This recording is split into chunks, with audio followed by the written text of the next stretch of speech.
What if you could help others to find the power to heal themselves? Physically, emotionally, and spiritually.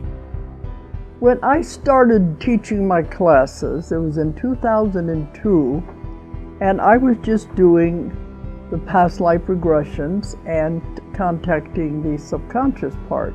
But then as the time went on and we found how powerful this was and what we could do with it, a lot of the students began saying, you know, advanced past life regression doesn't really tell what it's all about. This is so much more than that. We think you should change the name. So it was a few years ago we decided to change the name to Quantum Healing Hypnosis Technique. And this is the healing technique that we've now been teaching it, well, since 2002, that's 12 years. What if you could time travel with them? Visit mythical places or angelic realms, other worlds, other galaxies. Help others to speak to their higher selves. You can. Dolores has taught thousands of people from across the world how to use QHHT, and now you can learn her method by going directly to dolorescannon.com. And don't forget to mention the discount code MORETALKS.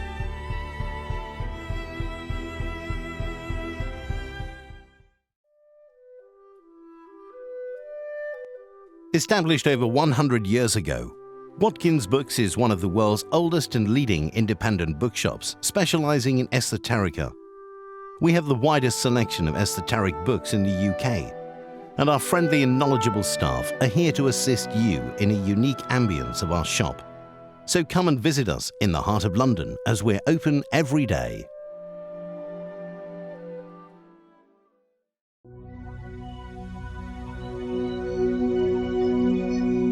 Does your book, film, resource, product, or business change people's lives for the better?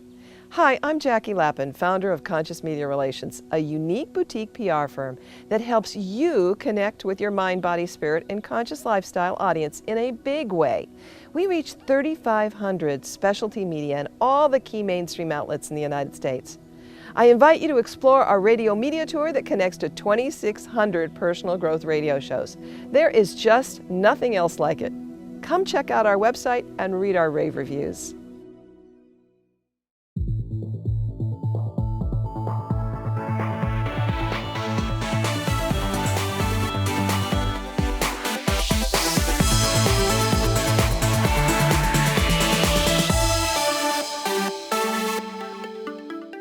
The comments and views expressed on The More Show are those of the people that make them and do not necessarily reflect the view of Kevin Moore, The More Show, or this radio station and its affiliate or sponsors. This show is for entertainment purposes only. Broadcasting from the UK and across the world online, you're now watching the UK's only alternative late night talk show, and I'm Kevin Moore. On today's show, I'm joined with Dane Starland, who is the proud founder of the United Earth Ecclesia. Now, Dane backs his proposals and visions with degrees in both parapsychology and religious philosophy. Now, he also recognises the importance of spirituality and metaphysics and quantum mechanics in all people's realities. Now, soon after graduation, he accepted his life's mission from a challenge issued in a live speech by the late futurist inventor and world citizen R. Buckminster Fuller to change the predominant mindset of humans from one of competition to a more sustainable one of cooperation and collaboration. Dane joins us today to discuss his latest book, The Earth Citizen's Guide to Co-Creating the Greatest and Highest Good. Dane Starland, welcome to the show. Thank you, Kevin. Now, Dane, we've got two books here. We've got The Earth Citizen's Guide to Co-Creating the Greatest and Highest Good, and then we've got UEs or not UEs. That is the question. Now, we're going to be talking about these books today, and obviously the organisation as well, the United Earth Ecclesia, which is the organisation that you formed. Before we start, let's just have a little bit of background on yourself. What is your background? Where did it all start for you to go on this journey? Oh, it's been quite a journey. It started quite a while ago. I was born in a very small town in southeastern Colorado, second generation Colorado native. I went to a very small school. There was 10 people in my graduating class in high school, and I had the same fourth grade teacher as my father. So that tells you how small it Wow, was. yeah. And went to school there and had a good upbringing. Lived in the country and had all that fun stuff to do in the country. Then I graduated and went to college at Colorado State University in Fort Collins, Colorado, and got a bachelor's degree in psychology. And I got out into the work world and decided I wanted some more adventure. Since I grew up in a very small town, I wanted to see some more of the world.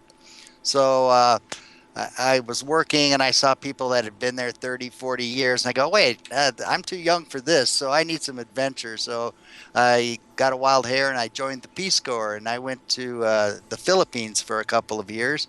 And I worked in rice irrigation, water management. And then I taught introductory social sciences at the University of the Philippines. And that was quite an adventure. Um, and when I came back, it was probably just as much of an adventure because uh, nobody had ever told me about this concept called reverse culture shock. And that's when you come back to your culture after being gone so long, Yeah. and it takes you a while to get back adjusted into your native culture because you've changed so much and things have changed, even though they kind of look the same. So it took me about a year before I felt comfortable back in the United States after that. And I got a little disillusioned with psychology, so I decided to try something else. And I went to graduate school at the Iliff School of Theology in Denver and got a master's degree. I was really looking to uh, find the common link between science and religion. That was my burning question, and I wrote my master's thesis on the metaphysics of love, if that's kind of a obtuse subject there, Nice. and got a master's degree in religious philosophy and metaphysics, and still didn't know what I wanted to do with my life, and then soon after I graduated, I happened to attend a live speech by the late great Buckminster Fuller. Are you familiar with him? No. Tell He me. was the inventor of the geodesic dome. You know, the dome structure that looks like it's made out of triangles. That's the most efficient structure in materials to square footage that you can possibly make. And so he was all about doing more and more with less and less. He was a futurist and an inventor, and he was one of the first proponents I'd ever heard of world citizenship. And so he gave this great speech and he talked about how we were going to do more and more and with less and less in the future. And if you look at computers, this is like about 1980. Yeah. If you look at computers, back then they filled up a room. Now they fit in the palm of your hand. So that part of his speech has come true.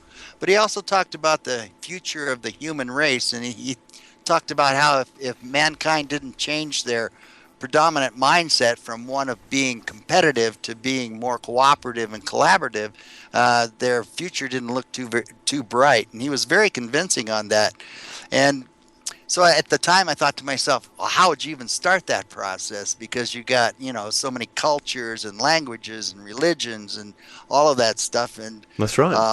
I thought, wow, how do you even start that stuff? And it just so happened after the speech, one of my very esteemed professors was also in attendance, and he saw me and we started talking. And he looks at me and he goes, that was the best theological speech I've ever heard. And it kind of took me aback because he didn't talk anything about God or anything like that, which is theology, the God talk.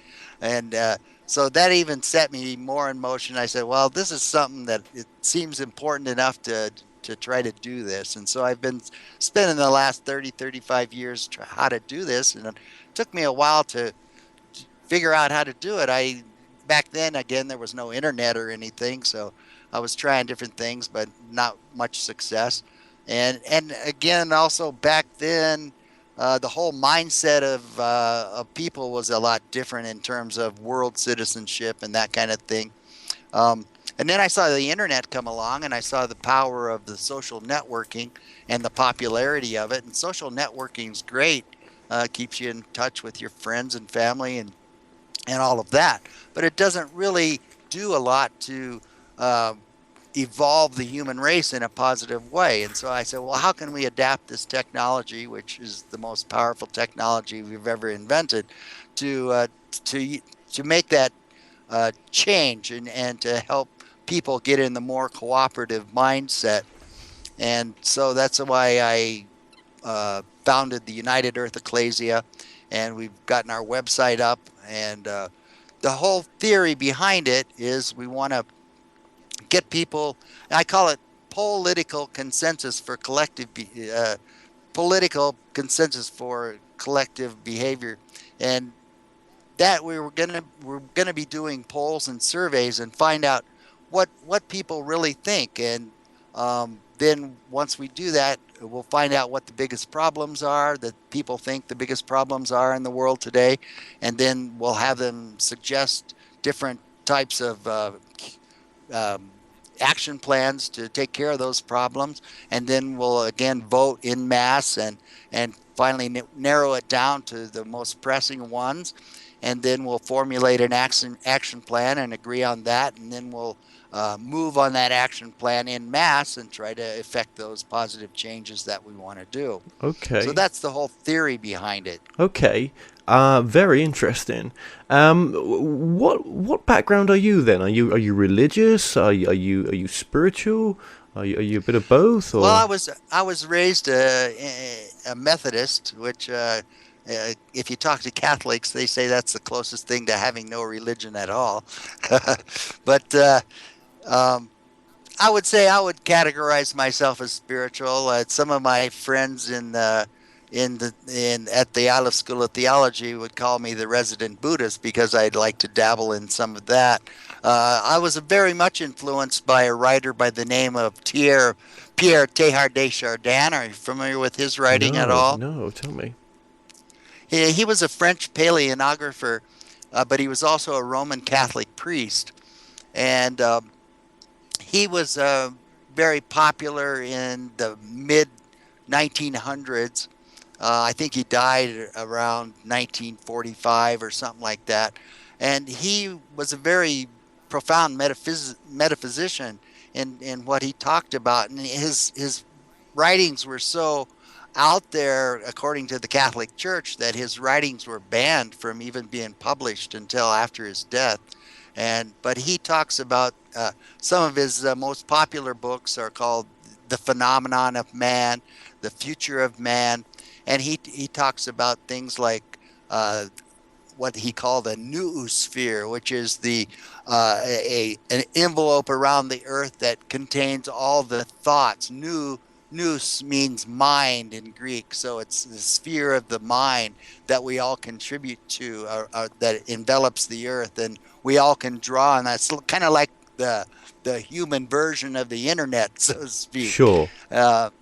And so I was very much influenced by him and by Buckminster Fuller.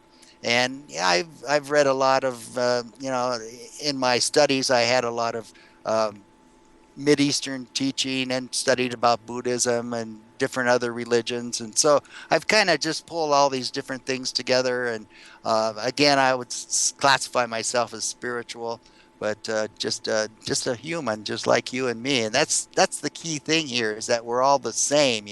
We've thrown up all these barriers and artificial boundaries around ourselves. I'm an American, you're a Brit, he's a Russian, he's a Japanese, he's a Muslim, I'm a Christian, I'm a Protestant, you're a Catholic. All these different artificial barriers that divide us, and we need to kind of lower those a little bit and realize that, hey, we're just all the same. We're just a bunch of soul energy in a body made out of stardust. Yes, yes. And when you look from space, I'm sure there's no walls or borders that we can see cutting, to separate these countries. Well, they say you can see the Great Wall of China from space, but I'm not sure about Yeah, that. well, you probably can from the International Space Station, but I do like what you've got to say about bringing people together. Now, just before we sort of dive into all this as well, you've got two books. We mentioned these two books, and they're just coming up on the screen now. Why two books at the same time? Well, one is kind of a introduction. The UEs or not UEs book is kind of an introduction. It's kind of a fantasy hypothetical situation set about 5 years in the future. It follows a young girl and one day of her life, and then there's two different scenarios. One scenario, she's not a member of the United Earth Ecclesia, and that goes through her day as not being a member. And the other scenario, exact same day, she is a member, and it shows how being a member and being in the cooperative mindset changes her whole day. So that one's just kind of an introduction. I had kind of fun with that one. Uh, it's set here in I'm in the Denver area, so it's set here in Denver. And then the other book is more the tools that we have to kind of break down these barriers that we all have. And one whole section of the book is talks just about the website and the evolution of the website. We're just beginning with the website. It's gonna evolve and change according to the wishes and the needs of the membership, and just as the whole organization will. Eventually, the organization will be actually owned by the membership themselves, because I'm not going to be around. This is a long term project. I've already worked on it for 35 years, and it's hopefully going to go another 100 or 200 or 300 more years long after I'm gone. So I just want to get it in a position where it can be self sustaining, and then the membership can have control and evolve it the way it should evolve according to what they deem is the right way to go. Okay, thanks for that. Thanks for that answer. Um, like I said, okay, yeah. So yeah, and that's great to have a sort of fictional account there, in the sense of the two different scenarios as such. Um, all right. Well, this is a really interesting idea you're putting forth here. When did the website launch? Just about 6 weeks ago, so something like that. So we're just getting started. We're, new websites. It's a pretty major website, but new websites always have a few bugs. So we're still working out some of the bugs and Of course. and getting everything uh, up to snuff. We have a what is called a registered collective mark. And a registered collective mark is a mark or a kind of a logo for an organization that only members of the organization can use. Ours is called the exclamation of love mark, and it's registered with the U.S. Patent Office, and only members can display that. And so we have different products on the website that you can purchase that display that. Only members can purchase those, of course. Um, and we'll use those for two different reasons. One, people will see that and they're going to go, "What is that?" And that opens up the conversation as to the organization and what it's about and how they can join and all of that for people that don't know about it. And also, if I'm sitting in a restaurant having a nice meal or sitting at a bar having a drink, and the guy next to me has a water bottle that has our exclamation of love mark or Xlo mark on it, I'll know that he's a member of the organization. And I say, "Oh, this is just a new friend I haven't made yet." So we have something in common right away. We can do business. We can have a romantic relationship. Um, there's no cost involved in becoming a member, because there's no cost involved in becoming an Earth citizen, if you don't count the hospital bills, I guess, for the birth mother. But so there's only two requirements to become a member. One is you have to be an Earth citizen. You can't be an extraterrestrial. No aliens allowed. And the other is that you have to attest to the Earth Citizen Covenant. And let's see, I've got it here somewhere. And these covenant, this is the rules, basically. Well, this is just something that every member has to attest Yeah. to become a member. If you don't mind, I'll read it to Please, you yeah, real quick. sure. The United Earth Ecclesia Earth Citizen Covenant reads as follows.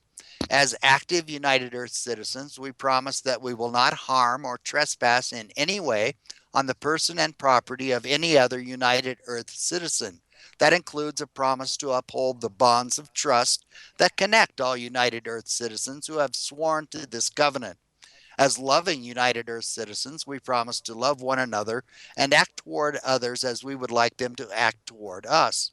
As rational United Earth citizens, we promise to promote world peace and protect every United Earth citizen's right to total individual freedom as long as that freedom does not harm the person or property of any other United Earth citizen. Finally, as responsible United Earth citizens, we promise to strive to do everything we possibly can to protect and improve the ecology of our communal environment. So there's nothing earth shaking there. But if, hypothetically, if every person on the earth attested to this, we wouldn't need any more armament factories. We wouldn't have any more wars. Everybody would be taking care of each other, and we'd have a much better world. Um, and if, for example, if you had the choice of doing business with somebody who had attested to this versus someone who had not, who would you choose to do business with? If you had a choice to have a romantic relationship between someone who had attested to this and someone who had not, who would you choose? Or if you had a choice to elect someone to office, I don't care whether it's mayor or governor or prime minister or president, who would you choose? You would want to choose someone that's like-minded like you, and hopefully that's what we're going to try to do in the future Okay. to get everybody on the same page. Right. So the United Earth Ecclesia, then, from judging from what you're saying there, it's definitely not a religious organization. No, it's just a group. I like to call it an association of trustworthy individuals. Okay, okay. And you've already mentioned that it costs nothing to join as well. Costs nothing to join, and we want to try to keep it at that no cost because we don't want to exclude anyone just because of a few bucks that they can't afford to become a part of the organization, give us their ideas, their votes, their just all of their contributions they can make to help us co-create what we need to do. Right, okay, okay. So would you say your organization is a spiritual solution? It's looking at things from a spiritual perspective? Well, it's spiritual, metaphysical, those kind of are interchangeable in my mind. It just depends on kind of your mindset, which one you prefer to use. Um, but if you look at Einstein's theory of relativity, E equals mc squared, we're all we're all just made out of energy, so we're all the same. We're all made out of the same stuff, and there's a lot of it. You look at things like microwaves, radio waves, infrared, ultraviolet. There's a lot of stuff that we can't perceive in our human bodies. And one of those is the concept that I call Lenergy, which is the energy of love, which is what basically the whatever term you want to use, the one God, whatever, used to create the universe with. And that's how we interact. That's how we're in the image of God. We are co-creators with God. And we use this Lenergy. It's kind of like I would equate it to an idea, a focused idea. So, you have all this stuff out in the universe, and the Buddhists call it chi, the Hindus call it prana, which translates into life force, which is great, and that gives us life.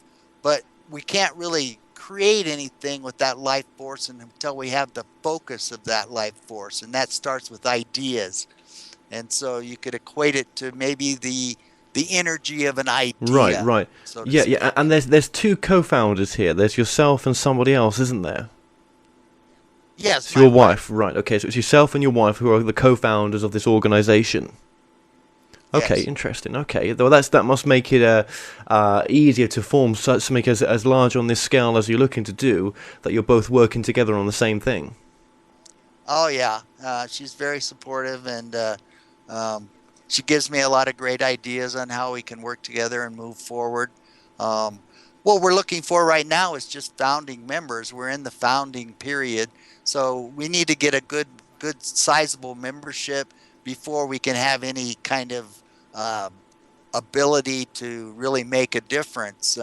There's an organization here in the States called the AARP, Association for Retired Persons, and that's a very big organization. And it's older folks. You only have to be 50 years old to join it, but it's a huge organization, and they're very good at when it comes to when if Congress passes something they don't like, they're very good at rallying their troops and going after making a change in whatever they don't like because they have the numbers to do it. So that's kind of the way that we want to move forward. Okay. You don't have to be 50 to No, join no, our there's no organization. age limit. All you have to do is have a desire to make things better. Yeah, and when you say make things better, can people join the organizations? The organization with different truths, because everyone's going to come to this organization with a different truth, and Sure, and that's the beauty mhm. of it. We can have uh, our own individualities, our own Your own ideas, truth. and and but we can share those, and we can see which ones we think are for the greatest and highest good, and we can act, like I say, we'll actually have votes on them, What? and we'll only enact anything that has a statistically significant consensus, No, uh, according to the what I votes. actually meant, Dane, what was, we each have our own truth about what life's all about, the meaning of Sure. our existence, and potentially where we've been before, where we're going to. You don't, you're not, your organization allows those truths to be spoken freely, don't they, and to be expanded Oh upon. yes. Yeah, because if you're not going to expand upon truth in a sense, or bring people together with different truths, then I don't think it's going to work. Yeah. Well, one thing that I gained from my Peace Corps Hmm. experience, I was in a different culture, Yeah. totally different people speaking a different language, um, but people were all the same. They laughed, they cried, they just want to take care of their families. Yeah, and that's what I would say 80 to 90% of the people in the world are like. I've met a lot of people in my life, and I would say that 80 to 90% of them have been good, honest, hardworking people. Yeah, they may differ from me in their religious affiliation, or their term they use for God, or maybe they're an atheist. I don't even know.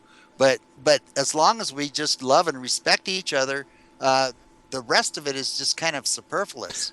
As long as we treat each other with respect and love, then we can get along, no matter what the differences we Is have. that the main problem right now, do you think, in the world, that we're not loving enough, that we're not, Yeah, it was something that came to me this week was, how much have I loved today? yeah. Well, I posted on I'm on several groups on LinkedIn, and one of the groups, it's called Expanding Consciousness or something like that. I posted on how would you change the mindset of a terrorist, from one of wanting to kill people to, being more in harmony with everybody else. And almost to the person, the answer was, we got to love these people more. They don't know the meaning of the word love, or at least they don't have enough of it in their lives to understand it.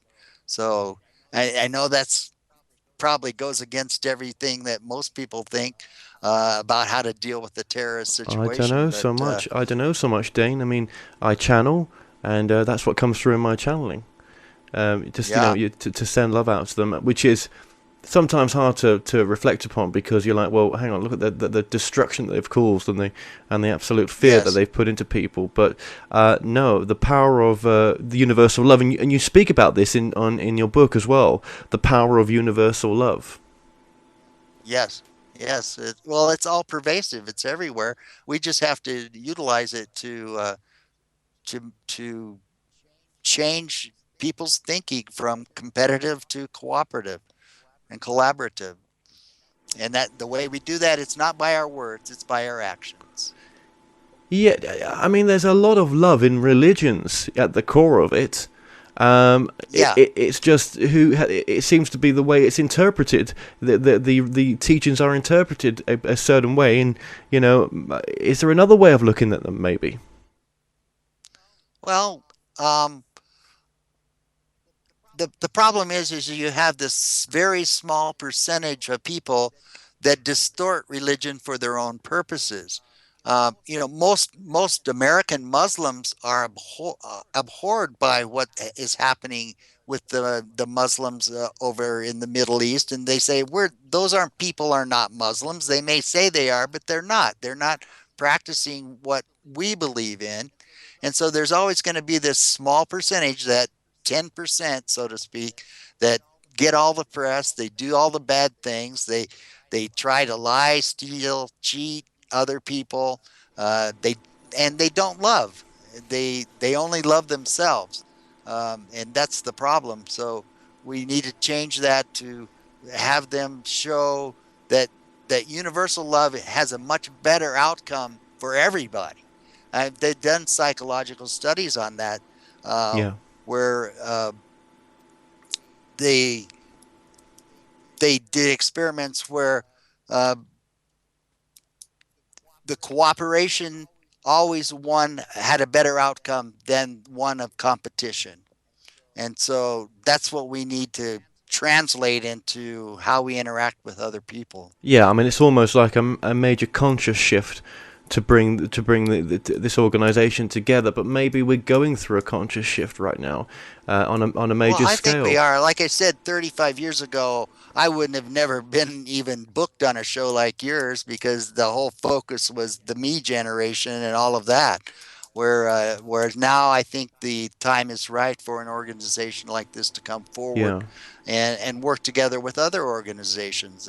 We're not the only one out there. I mean, ours is kind of an unprecedented way to do it, but there's other good organizations out there that we can work with. There's a local organization uh, here in Denver called Peace Jam, and they deal with mainly younger people, and they currently have a campaign of 1 billion acts of kindness that you can post on their website. So we need to get all these different organizations that are working towards the same goal to work together and really isolate those people that are not in harmony with the rest of us, that are causing the problems, and try to give them the love and the answers that they need. And they're acting out of fear, most of those people, and because they just don't understand.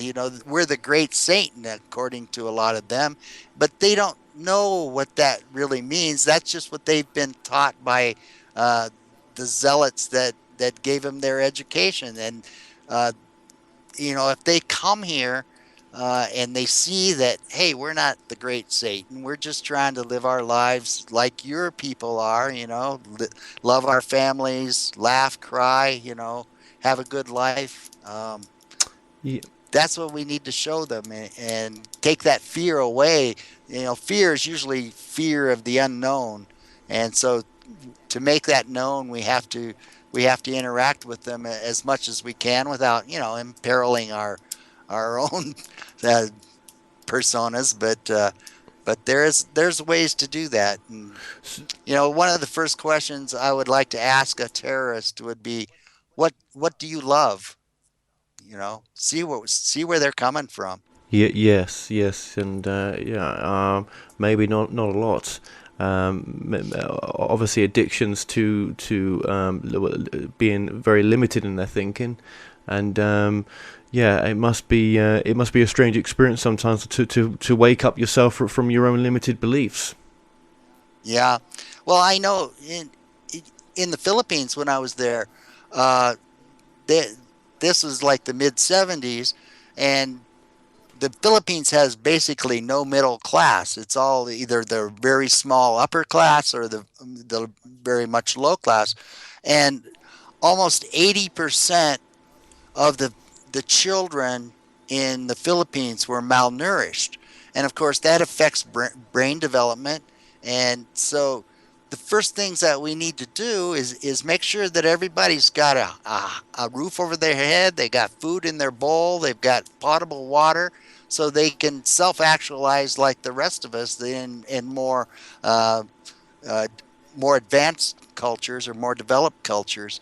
And so that should be kind of our first effort in There is, getting our thinking all on the same yeah, page. there is enough, isn't there?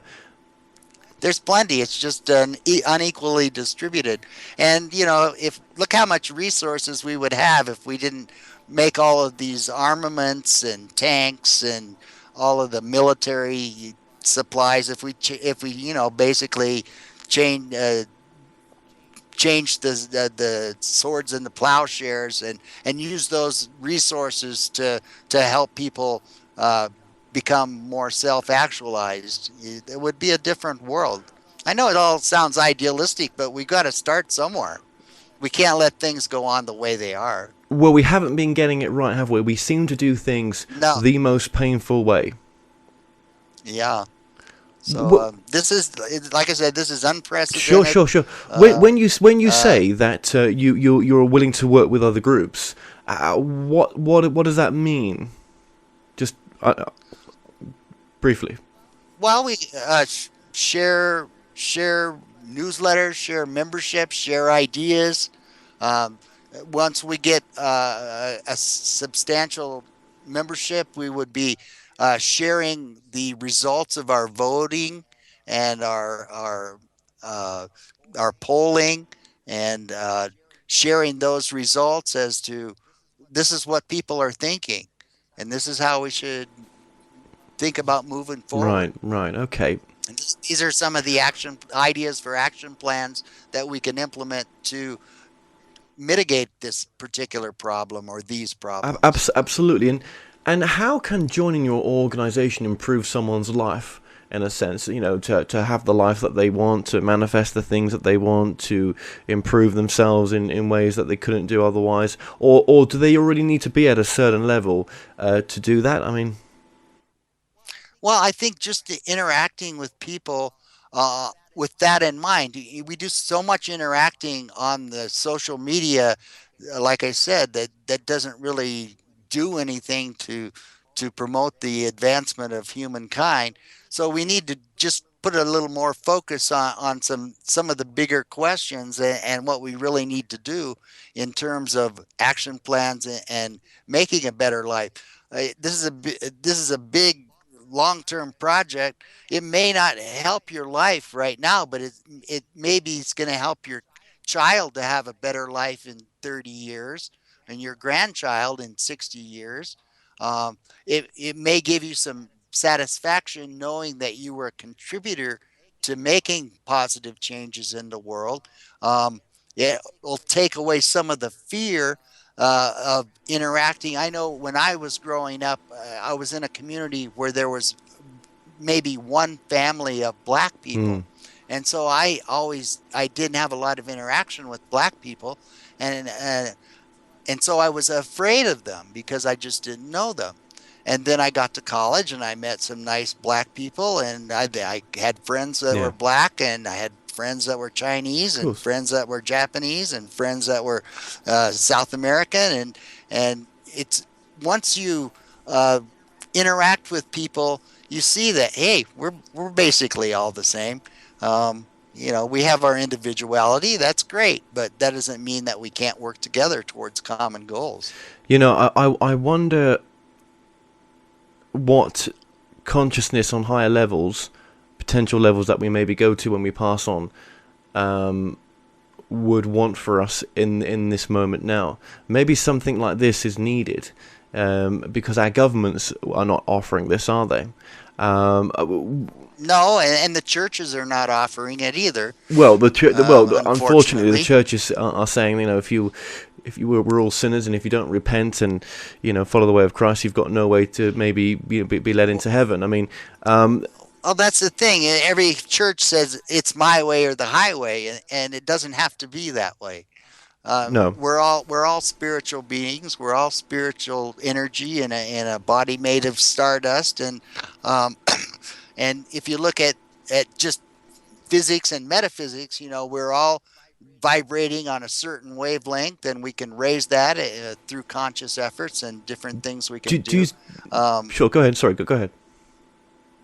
um, so that's what we need to share that knowledge with everybody on how we can do that and raise everybody's vibration up, so we can, the more, the higher we raise, the less likely we're going to have all this dissonance that's causing all the problems. Yeah, yeah. Yeah, it's a difficult one, isn't it? Of how to solve the problems of the world. But I think if people like yourselves, and us, by looking at this option, don't try to make some changes, then we're not going down a great road, are we? Do you think that the nature of man is evil in a sense, and that we've lost our way from what's our potential of what we could be, in the sense of we are here to discover, well, what are we here to discover? These are big questions, aren't they? What is, if Yeah. we are a soul in a body, what is this whole experience about? And we can't remember that we are a soul in a body. It just becomes our sort of truth in the end. That's feels right. Do you know what I mean? Yes. Yeah, Yes. but what is this? How can your organization help us to rediscover that part of us which is missing, or is that not the organization's main aim? Well, I think human evolution is on a scale, and it is concomitant with our vibration level. So when you say that human nature, man is evil, I would say, I would equate that more, that man is more on the lower end of the scale, where it's the survival instinct, the animalistic instinct, the eat or be eaten. It's not evil for an animal to eat another animal. That's just survival. And so that's just the lower end of the human scale. So when we get more evolved and a higher consciousness level, we come to places where, yeah, I'm still a carnivore, but I have a lot of friends that are vegans and very adamant vegans, and they're probably a little higher evolved on the food scale than I am.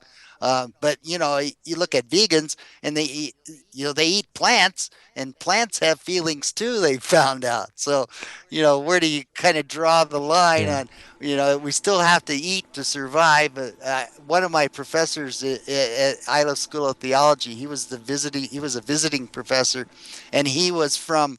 His title was the Metropolitan of the Syrian Orthodox Church of India. He spoke 14 Wow. languages. He was very fluent. He wore a blue pinstripe suit with a traditional Indian headdress, and he told us this story about this guy that lived in like the far reaches of Russia, like the, what do they call that area that's where everybody gets exiled to, Not uh, Mongolia. when they No. No, I don't. Yeah. Yeah. Siberia, Siberia could like be. Siberia. And this guy lived there all by himself, and he didn't have any food, and he didn't have any means of survival, but yet he thrived there. And my professor's hypothesis was that this guy was so highly evolved that he just fed directly on the love that came from the higher powers, from the upper metaphysical realms. And so that's, I think that's where we're all going eventually.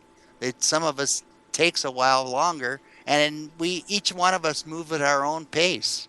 We evolve at our own pace. Some people probably takes it, 50 or 60 or 80 or 100 reincarnations to get there, and other people maybe only one or two. Just depends on the individual. Yeah, I'm all for creating a more peaceful planet, a more loving planet. I really am, because, society or dictates to us what we should be doing or should be thinking, or there's many patterns that we have, all tapes of the way we think things should be. But it's time to maybe Yeah. break free and look for something different. And maybe it starts with something like this, you know. Well, Christians often ask, what would Jesus do? What we're asking is, what would the average, um, loving, trustworthy, hardworking, average person do? Take the Or power back what do they yourself. Yeah, think we should you're do? basically saying taking the power back yourself, becoming, your own source of truth. Right, exactly. I've never met a person yet that I didn't learn something from. I mean, it doesn't matter if it's the bum in the street or the CEO at the top of the corporation. I can learn something from him, and we all have a unique perspective on life, and we just need to have what we're providing is just a platform so people can interact. They can discuss ideas. They can throw out suggestions for how to move forward, and then once we get enough people to make a difference, then we're going to be able to vote on those and come to some consensus on what the best action plans are, and then implement those plans in mass to try to change things for the better. Yeah, yeah, absolutely. And in your book as well, you talk about the power of the perfect prayer or meditation. How does that fit into your organization? Again, that is just a method to raise your consciousness vibration level, um, because you're focused on things that are not so much of this world. You're focused on things that are at a higher level of being, and that in itself will raise your vibration level to a higher point. Interesting, very, very interesting. It's always my dream. I think it still is. I know it is to either set up some sort of in the future. This is to set up some sort of 24/7 news channel, spiritual news channel, or some sort of spiritual TV channel. I think it's going to be a mixture of both, but I think it's going to be looking at the news from a spiritual perspective, mixed in with programs, a bit like CNN, but all from a alternative perspective. Like I've said before in different interviews, you imagine seeing the Paris shootings and looking at it from a spiritual perspective. Yeah. Yeah, yeah. So when I heard you were coming on, I was like, oh, that's kind of like. Not quite, but there is something in there from what I resonate with for what I'm looking to do in the future. So very interesting, the angle that you're Well, coming from. you're my first British interview, so I hope we can, get some British folks to go to the website. Yeah. It's exlo.org. Exlo stands for exclamation of love, just like our collective membership mark. So it's exlo.org, and again, membership is free.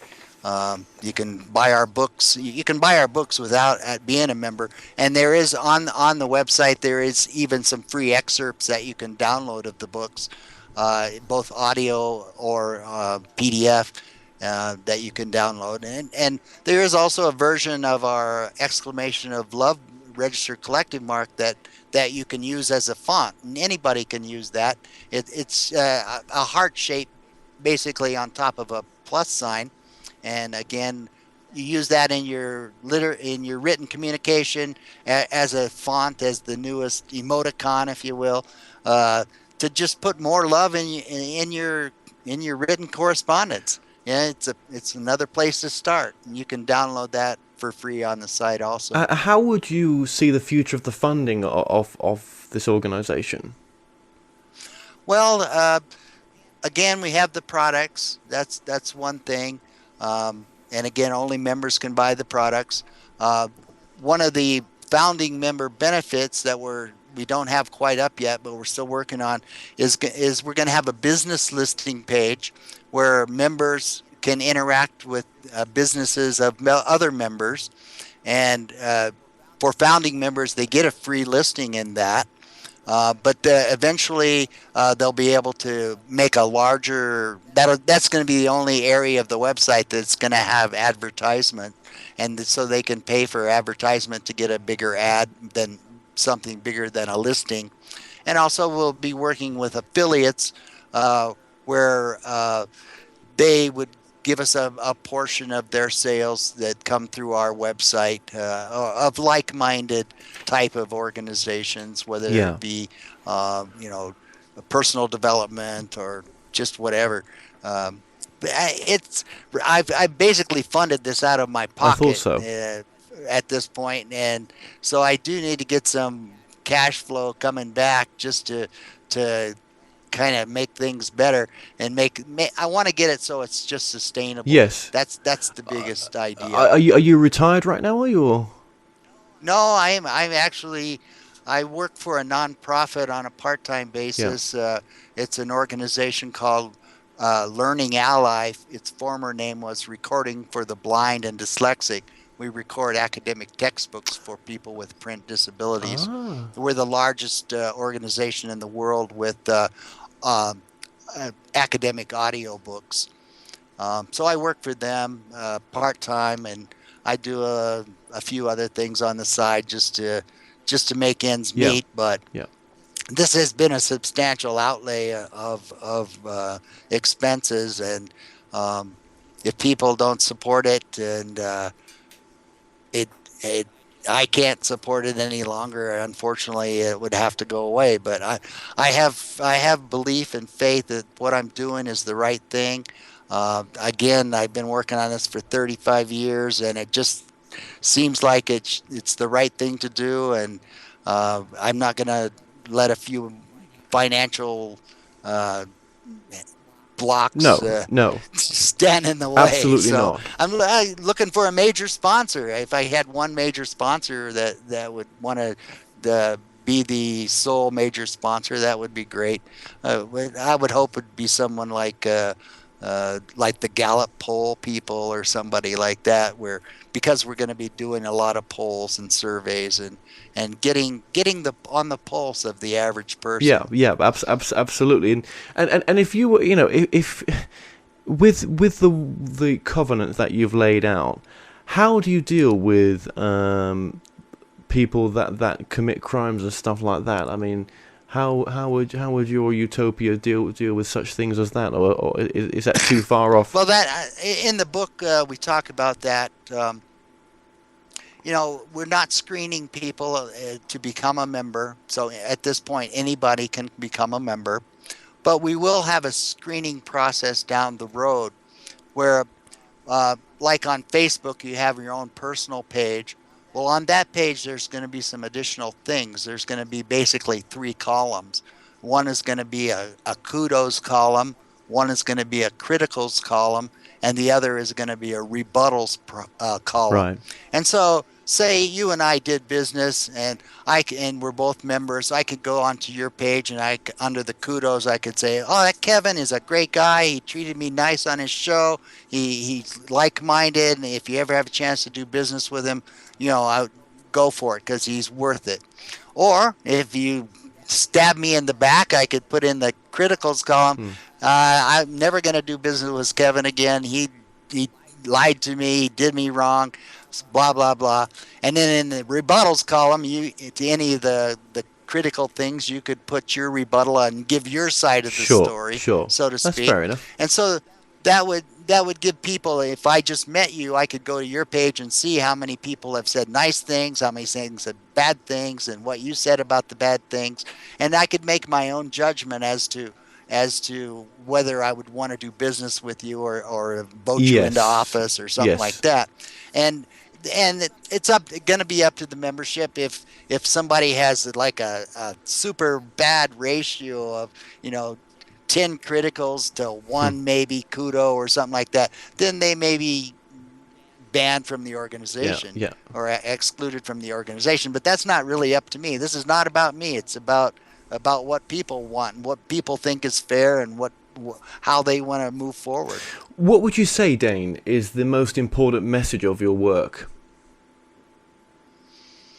The most important message of my work. Wow, that's a tough one. Again, I think it goes back to Buckminster Fuller. We just need to change the mindset from being competitive to being cooperative and collaborative, and just, Jesus said it best, love one another. So true. So true. Well, Dane, I just want to say thank you so much for joining us today. We've put all the the website link, the books, and everything else on the screen periodically. And I wish you all the best with what you're doing. And you've come this far, and just keep going. That's all I would say. But thank you so much. Well, I hope to see your name on the membership roll. Well, I think that might be something I might be considering, definitely. That would be great. Definitely. Most of the other hosts that I've done these interviews for have joined the organization, so I guess I'm doing something right. Yeah, you are. You're going with your truth, your purpose. This is your purpose right now, and this is what you should be doing. This is my mission. So absolutely. Well, Dane, thank you so much for joining us today. Well, thank you for having me, Kevin. I really appreciate the exposure in the British Isles. Well, we've come to an end on tonight's show. Don't forget that you can listen and watch all our past interviews on the More Show's official YouTube channel. Remember to subscribe to our YouTube channel for new daily shows. You may also find out more on all past and upcoming guests on the show via themoreshow.co.uk, and do like us on Facebook and Twitter for the latest updates. So until next time, be safe.